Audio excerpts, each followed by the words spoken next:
Wherever you are, welcome to another of my takes on China from a hotel in Hotan in Xinjiang. Now imagine being a citizen of the USA in the 1950s, by a long way the richest country in the world, untouched by the wars that ravaged Europe and Asia, leading the world in innovations, technology, lifestyle improvements. They had the best infrastructure the world had ever seen.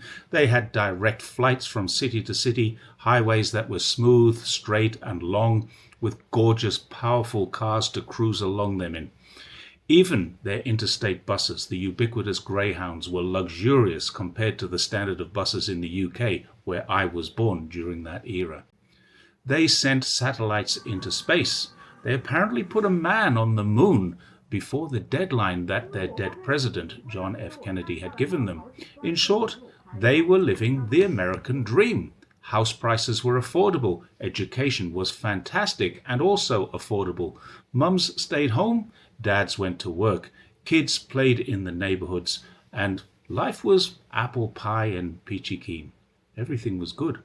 Post-war, the US helped to rebuild two great countries that they had helped to destroy, Germany and Japan. In doing so, they took control of the country's intelligence communities. They groomed future leaders. They took the best scientists from both of those countries to enhance their own already brilliant fields of technology. Nothing could have stopped them, or nothing should have stopped them. But now look, one terrible thing loomed on the horizon, one factor that they couldn't destroy, one thing they thought could ruin the US and end their wonderful era. They went to war several times to prevent it. It just kept on coming and growing. They sanctioned it. They bombed it. They starved it. They even infiltrated to undermine it. They did everything they could to bring it to an end. They had an internal purge in their own country to ensure it couldn't thrive in their society. They vilified it, they lied about it, so that ordinary people would fear it. Despite claiming great freedoms, they wrote laws to stop people wanting to be part of it. And yet, here it is. It's come back. And now many of them actually want it. It's called communism. But because that word is so vilified in their language, they won't admit they want communism. What most Americans admit they want is for their government to provide a decent life for them. They want an affordable education. They want affordable health care. They want a safe and prosperous society. Everywhere in the world, the vast majority of people would love to be able to walk along the streets at night, exercise in the park, allow their kids to walk to school in safety without fear. They'd like to have an income that meets their needs, a home that they can call their castle, and a job that, even if they didn't love it, they didn't actually hate it. You don't need to study Marx or Lenin. You don't even need to read Mao's thoughts or Xi's books on governance to know that this is exactly what China already has. The difference between the two societies could not be more stark right now. Every day on social media, we see people there telling us the American dream is a nightmare. They're struggling to make repayments. They're struggling to buy food. They're struggling with health, and many of them can't afford to go to the hospital or even the dentist. They're struggling keeping a roof over their heads, and it's so bad that the US, always liberal with the English language and its spelling, are now introducing a new vocabulary to make it sound less bad. People don't get food stamps anymore. They get supplementary nutritional assistance.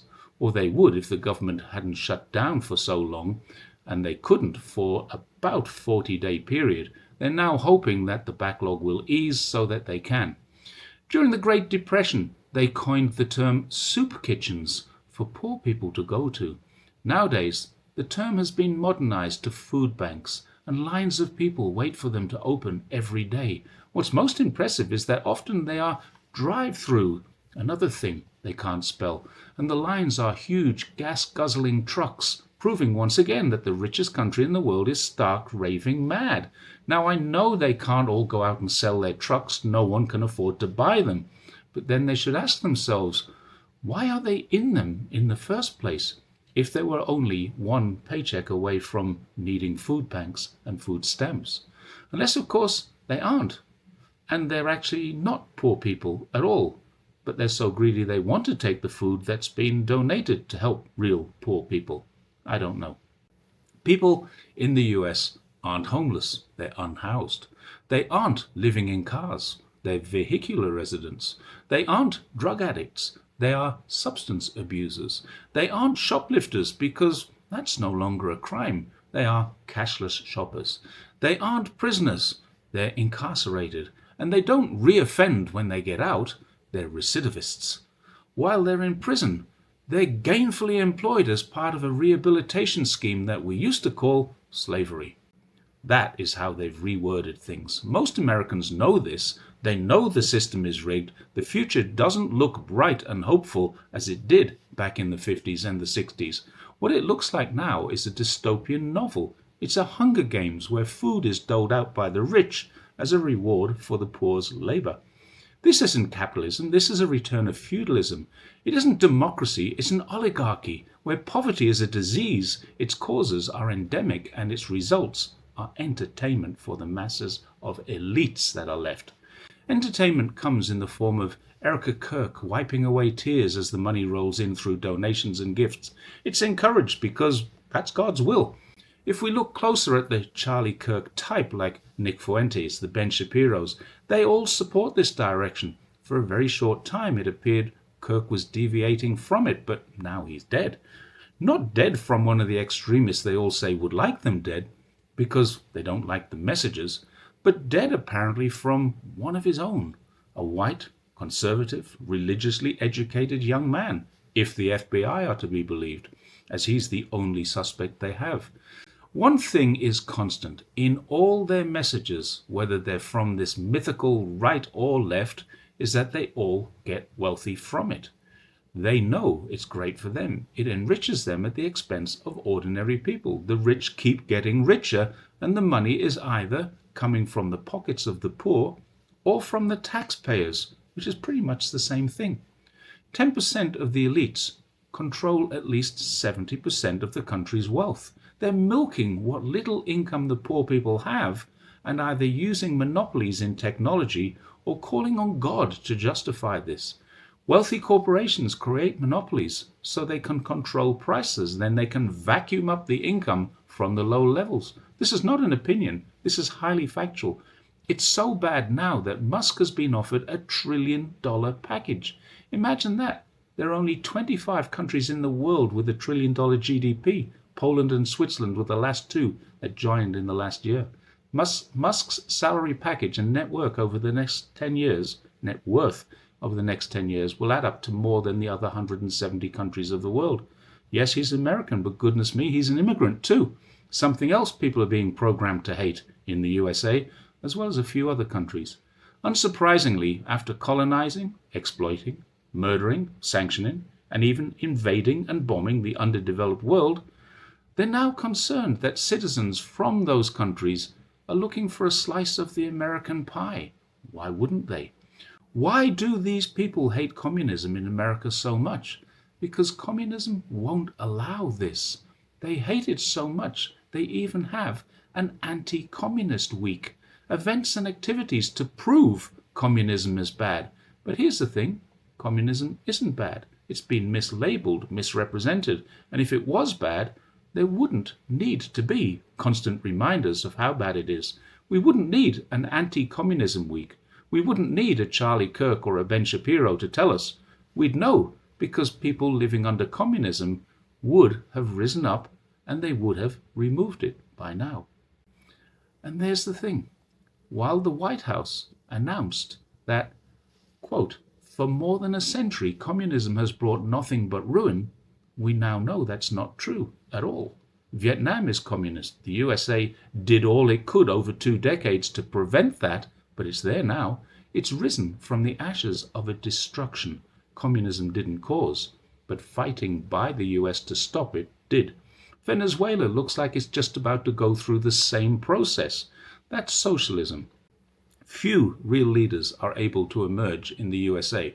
If they do, invariably they're either murdered, incarcerated, disgraced, or exiled.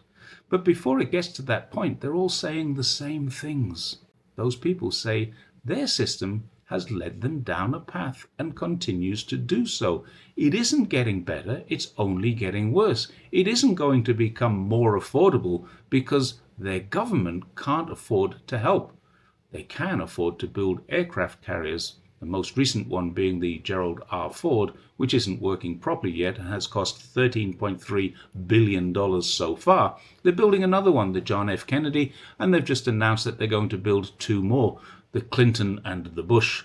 So they can't give any more to education, to health, or to improvements in basic income or basic living. What the US needs is something called capitalism with socialist characteristics. That might work. Give it whatever name you like, but if you elect a government that can deliver affordable housing, affordable education, affordable healthcare, and it can ensure that the entire population has affordable food, clothing, and accommodation, then you'll have the American dream. And call it what you will. I call it socialism for all I care. You can call it Americanism, patriotism, or anything at all. But the 67% of Americans who currently live paycheck to paycheck, or the 37% of them who can't afford a $400 emergency, or maybe the 10.6 to 12.9% who live in poverty, would all vote for it. Except that many of them can't vote because they don't have a home to list as their home address, or maybe they're in prison.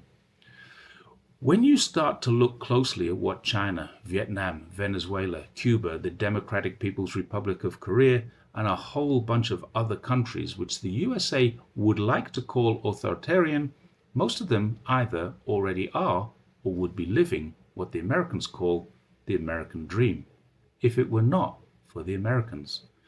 Now there's something to think about. Thanks again for watching my take on China, and I will see you next time, and I'll be back in Zhongshan tomorrow night. Bye for now.